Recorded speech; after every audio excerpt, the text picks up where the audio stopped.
On the night of July 2, 1995, Constable Abdul Nazir Kunju and Home Guard Chandar Paul were on a routine patrol in central Delhi. Around 11:25 p.m., their watch was interrupted by heavy smoke pouring out of the outdoor dining area of a popular hotel. Rushing into the restaurant, they found the manager desperately stoking the flames of a traditional clay tandoor oven, throwing in wood and butter to feed an unusually intense fire. Constable Kunsen stepped closer to inspect the heat source. Looking past the smoke, he saw partially charred human remains resting among the glowing embers. The officers doused the fire and pulled the remains from the ashes. This discovery in a public space triggered an investigation that immediately exposed the severe limitations of Indian law enforcement at the time. The prime suspect was the restaurant's co-owner, Sushil Sharma, a youth Congress leader with immense political weight. Leveraging his influence, Sharma slipped out of the city and began a week-long flight to evade capture. As police searched for him, the medical investigation failed. The initial autopsy concluded that the victim died from excessive bleeding and burns, implying she might have still been alive when the attempt was made to burn her body. Pressure mounted on the investigators.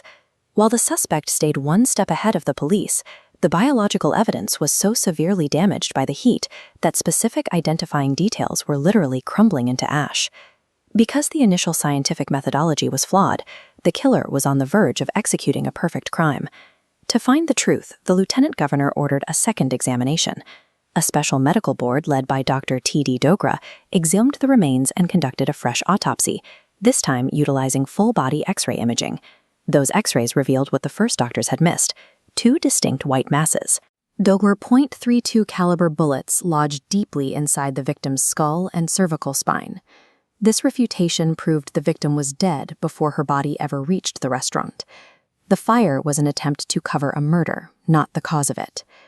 These X-ray results completely transformed the investigation. The focus was now firmly on the premeditated murder of a woman by a man with significant political influence.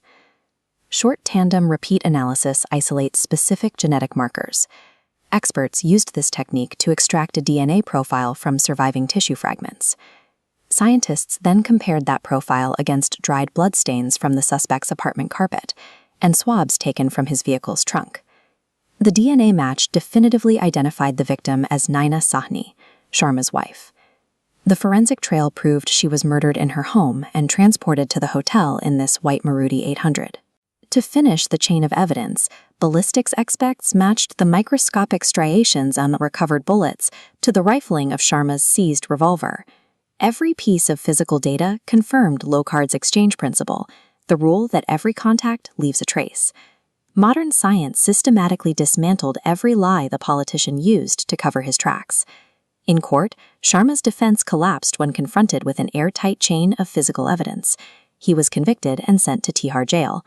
Based on the depravity of the attempt to incinerate the body, the trial court sentenced Sharma to death. However, the Supreme Court eventually commuted that sentence to life imprisonment. Their reasoning was based on the limits of the medical data. Because the forensic pathology could not find incised cut marks on the bone, it couldn't be proven that Sharma manually dismembered the body before burning it. The heat of the fire alone could have caused the limbs to detach. The justice system's final ruling was completely tethered to the objective boundaries of what the science could and could not definitively prove.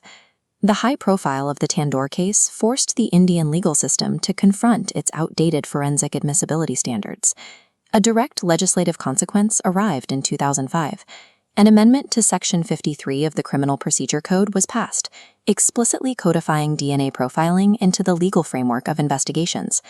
This shift moved the courtroom away from an era of investigative doubt toward a system where convictions were built on the precision of laboratory results. Sushil Sharma believed that by burning the body, he could erase the crime. He was wrong. While fire can destroy flesh, modern science ensures that the truth remains.